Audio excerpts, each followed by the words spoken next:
A nomad is a person having no permanent abode and who travels from place to place to find fresh pastures.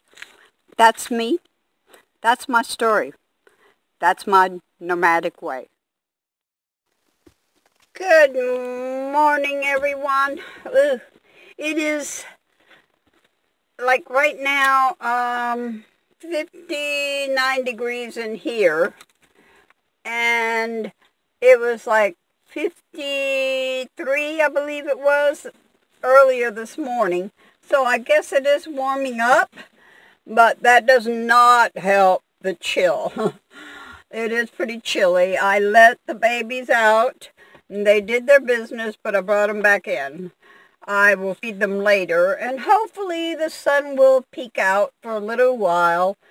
And what I'll do then is I'm going to go ahead and cook supper and make sure that that's all ready so that I don't have to be outside because it's going to rain again. And I want to just make sure that while it's not raining, everything's okay and everything's done. Good coffee really warms the inners. And my inners need warming, as you can tell. Ta-da! Anyhow, yesterday I talked about my beginnings as a nomad or as a nomad experience in life. And this weather kind of reminds me the first time, which was for several months, that my son's father and I did this. Oh my goodness. We were in Austin, Texas, and we were at a state park there, and a snow came in. I don't know, I didn't think it snowed in Texas, but I found out it did. And we had two tents. We had one tent with our supplies and one tent for us two and the kids. And that was my older kids, not my youngest. He wasn't around yet. But we had one dog, and it was so cold, and there was snow outside, and we didn't have a heater. We did not have a heater. So he got this tuna fish can, and I don't remember what he put in it. I really don't. But he did something with it and started and lit it. And that was our warmth. That was our heat. Didn't help much at all. But anyway, I had an Afghan that I had crocheted, and it was cold. So I took it apart and I crocheted two caps. One for my son and one for my daughter. And the rest of it I crocheted and put it around my head, in kind of Aunt Jemima style, which you'll see why I just said that. Whatever it was that he did, it was like soot come up. I mean, it was black. Everything was black. And we couldn't get out for several days because it was in a hill, and we couldn't go up the hill because it was iced up. We tried to go up and we'd go right back down. So when it finally melted enough, we packed up our stuff and we left. On the way out, Sam said, "Penny, I want you to go and go in there." We stopped at a gas station, and he got gas, and I was driving, and he said, "Go in there and get us some cigarettes."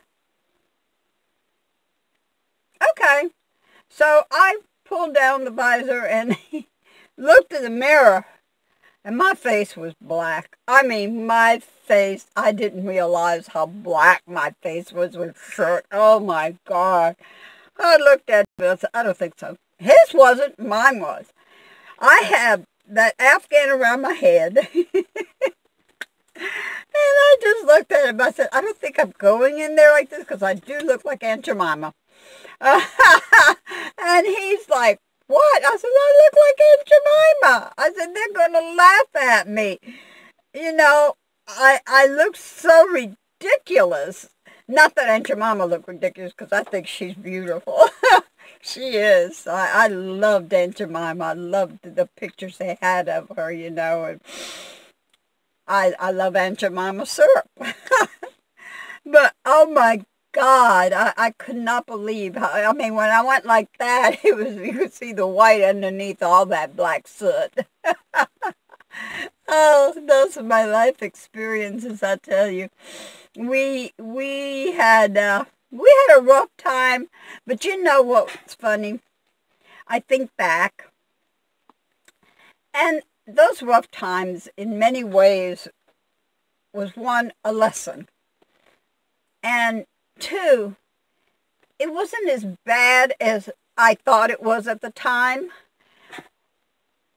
It could have been so much worse, because he knew how to start fire. He knew how to cook with, you know, a bonfire. He knew how to do all that.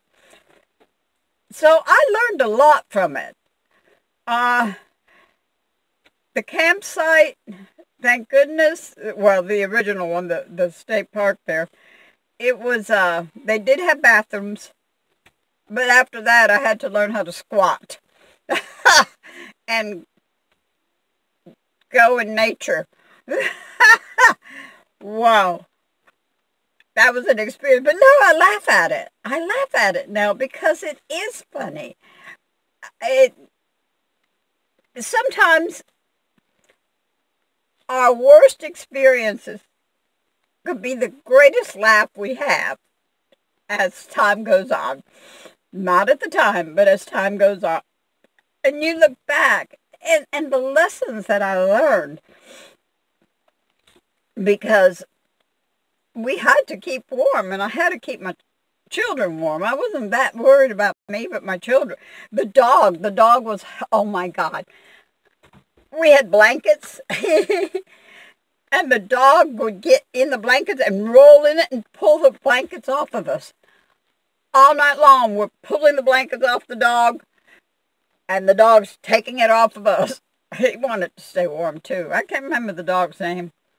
It was a long time ago. God, it was 30-some-odd years ago. I can't remember his name. But anyway, I just thought I'd add that little story to it. It was funny, and it was educational, and an adventure. It was an adventure. Sure was. Anyway, guys, talk to y'all later. Love one another. Love thyself. Big hugs to every one of you. One hug a day to someone, preferably a stranger. I know, you all think I'm crazy. And peace.